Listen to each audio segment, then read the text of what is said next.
Hello বন্ধুরা, তো আজকে আমি তোমাদের সাথে শেয়ার করেছি আমার আরেকটা ফেভারিট ফুড, মানে খাবারের নাম। তো আজকে যখন আমি সকালবেলা স্কুল গেছিলাম তখন আমি এসে দেখছি আমাদের বাড়ির সামনে একটা মাছ মাসি এসছে। ওই মাসিটা মাছ বিক্রি করে, তো রোজই আসে। আজকে দেখি মাছের ডিম নিয়ে এসছে। তো আমার শ্বশুরমশাই জানে যে আমি মাছের ডিম খেতে খুব পছন্দ করি।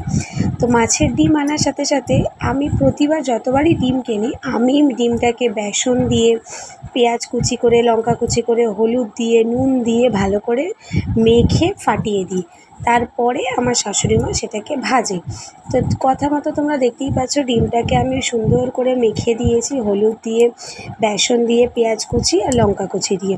বেশি লঙ্কা দিইনি, কারণ যেহেতু আমি তো একা খাবো না, সবাই খাবে, আর সবথেকে বড় কথা আমার মেয়ে যেহেতু খাবে ওই জন্য লঙ্কাটা কমই দিয়েছি। তো দেখো ভাজার পর আমার ডিমটা গরম ভাত দিয়ে নিয়ে চলে এসেছি, সাথে লেবু আছে, মাছের ঝোল আছে আর মাছের ডিম ভাজা। তো কে কে মাছের ডিম খেতে পছন্দ করো অবশ্যই কিন্তু আমাকে কমেন্ট করে জানিও। ও এক কামড় দিতেই মুখে একদম মিলিয়ে চলে গেল, অসাধারণ খেতে লাগে, আমার তো খুব ভালো লাগে। তো তোমরা কে কে খেতে পছন্দ করো অবশ্যই কিন্তু আমাকে কমেন্ট করে জানিও।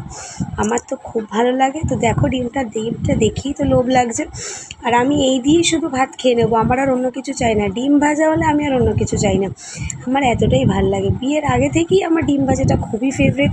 তা বিয়ের পরেও দেখতে পাচ্ছি আমার সাথে সাথে সবাই খেতে খুব পছন্দ করে। আজকে ভিডিওটা এখানেই শেষ করলাম, টাটা।